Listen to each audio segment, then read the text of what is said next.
السلام علیکم ورحمۃ اللہ وبرکاتہ۔ سب سے پہلے میں اپنے تمام دیکھنے والے ویورز کو اس ویڈیو میں خوش آمدید کہتا ہوں۔ اگر کسی کو دانتوں میں شدید درد ہے تو آج کی ویڈیو لازمی دیکھیں۔ ہمارے چینل کو سبسکرائب کر دیں اور بیل آئیکن کو پریس کر دیں تاکہ مزید آنے والی ویڈیوز آپ تک بآسانی پہنچ سکیں۔ جو لوگ دانت یا داڑھ کے درد کی وجہ سے پریشان ہیں تو اس تحریر میں ایک بڑا ہی زبردست، بڑا ہی طاقتور قرآنی وظیفہ پیش کر رہے ہیں۔ یہ آیت مبارکہ پڑھتے ہی دانت یا داڑھ کے درد ایسے غائب ہو جائے گا کہ جیسے کبھی تھا ہی نہیں۔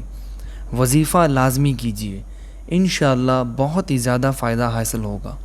آپ کے دانت یا داڑھ یا دونوں میں درد ہو یا کسی ایک میں درد ہو تو آپ نے سورہ مومنون کی آیت نمبر 78 پڑھنی ہے۔ یہ آیت بہت ہی آسان آیت مبارکہ ہے۔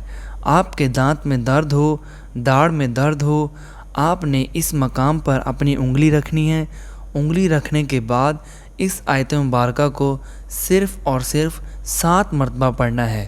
اول و آخر ایک مرتبہ درود شریف لازمی پڑھ لیجئے گا، انشاءاللہ درد ختم ہو جائے گا، فوراً شفا ملے گی، سکون ملے گا۔ تو عمل بڑا ہی آسان ہے۔ بیکنگ سوڈا روئی کا ایک چھوٹا ٹکڑا لیں اور اسے گرم پانی میں بھگوئیں، پھر اس کے بعد اسے بیکنگ سوڈے میں ڈبوئیں۔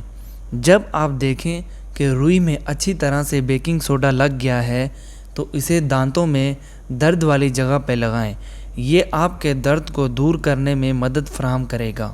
اس کے علاوہ آپ ایک گلاس گرم پانی میں 2 چمچے بیکنگ سوڈا ڈال کر اچھی طرح سے کلی کر لیں، اس سے بھی آپ کے دانت کا درد ٹھیک ہو جائے گا۔ 2 سے 3 عدد لونگ کو اپنے دانتوں کے اسے حصے میں رکھیں جہاں درد ہے اور تب تک رکھیں جب تک تکلیف دور نہ ہو جائے۔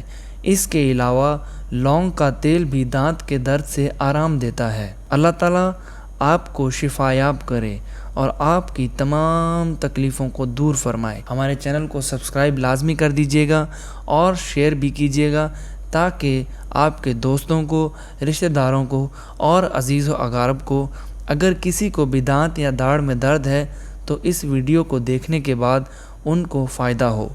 دعاؤں میں یاد رکھیے گا۔ اللہ تعالیٰ آپ سب کا حامی و ناصر ہو۔ ملتے ہیں اگلی ویڈیو کے ساتھ، اگلے عمل کے ساتھ، ایک نئے وظیفے کے ساتھ۔ اللہ حافظ۔